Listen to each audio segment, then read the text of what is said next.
You may have seen it on Instagram, but a couple weeks ago, I was in the hospital with my daughter for the day. She's not even 1.5 and she was having trouble breathing.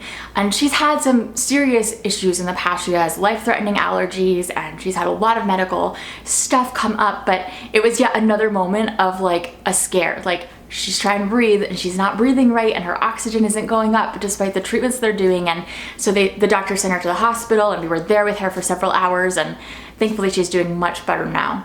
But every so often these moments happen where there's like this big scare and it just triggers my anxiety and depression, right? And after that, I just start feeling on edge and my whole body starts feeling tense again. And I start feeling like, oh my goodness, like any little thing could set me off and make me feel so anxious. And it's like every day is lived on edge. So if you've been here a while, you know some of my journey through anxiety and depression. And I have videos that can catch you up on that journey, on things that have helped me so much in that journey. They're linked down below, those videos. But I want to talk more about this today. And you might be thinking, why are you talking about anxiety when your channel is about dating advice? Well, you know, mental health impacts every part of our lives, including our relationship with ourselves, our relationship with our faith, and our relationship with the people we date. And I think it's really important to talk about. So whenever I have something new that I'm learning that's helping me in my mental health journey, I want to share it with you guys too. So as you might know, I've been in counseling for years and I've been on medicine for anxiety and depression for a while too. And those things have helped me tremendously. But I still sometimes get caught in these spirals that feel like whirlpools where you kind of get in and it just sucks you down into this whirlpool of anxiety. I don't know if you can relate, like raise your hand, let me know in the comments if you've been there.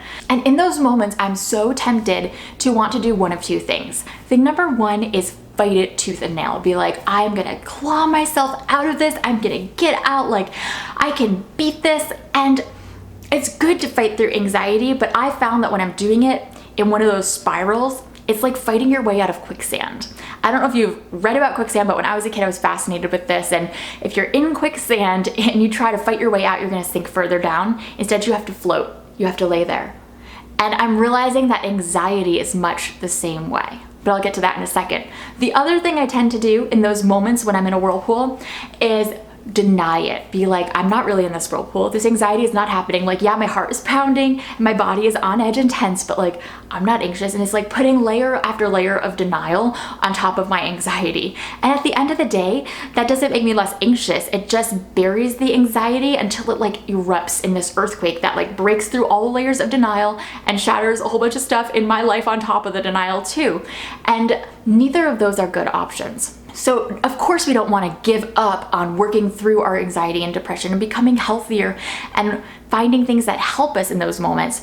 But in that moment of the whirlpool, when you're spiraling, I have found that fighting is not the best thing to do. It just drags me deeper into the anxiety because I'm like, man, I can't fight my way out of this. Like, I'm trying so hard and I'm more and more on edge and I'm just like tense and it just makes it worse. So what do? Well, go figure, a couple weeks ago, around the time my daughter went in the hospital, my mom gave me this book about anxiety to read. It's called First We Make the Beast Beautiful, A New Journey Through Anxiety. And as with any book I read, I don't agree with 100% of the things in here, but it's been really interesting, like so insightful for me. And it's given me this new idea of what to do in those whirlpool moments. And the idea has two parts. Part number one is to simply be with it. To not try to fight it, but to float like in quicksand and just say, okay, this is where I am right now. I feel really anxious. And just acknowledging that and letting yourself know like, it's okay. Like, you're loved in this moment. You're seen in this moment. You're not alone. Like, that in itself helps bring my anxiety levels down. And I call that just floating in the moment.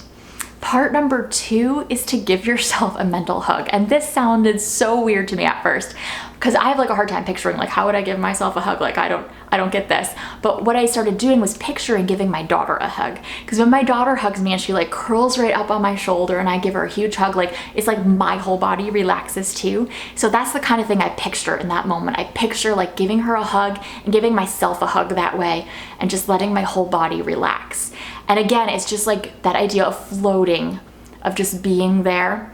My counselor would tell me in those moments when you want to fight it, like just say, okay, this is how I'm feeling right now. And just kind of smile at that and say, okay, That's where I am. And sometimes other things will help me in that moment too, like coloring or meditating or working out, things like that. But the first thing I have to do is just acknowledge and just say, this is where I am, and it's okay, and I am loved. And so if you struggle with anxiety or depression, I hope that that can help you like it's helped me. And comment below what else helps you through your struggles with mental health. Love you girls, and I'll see you next week. Bye.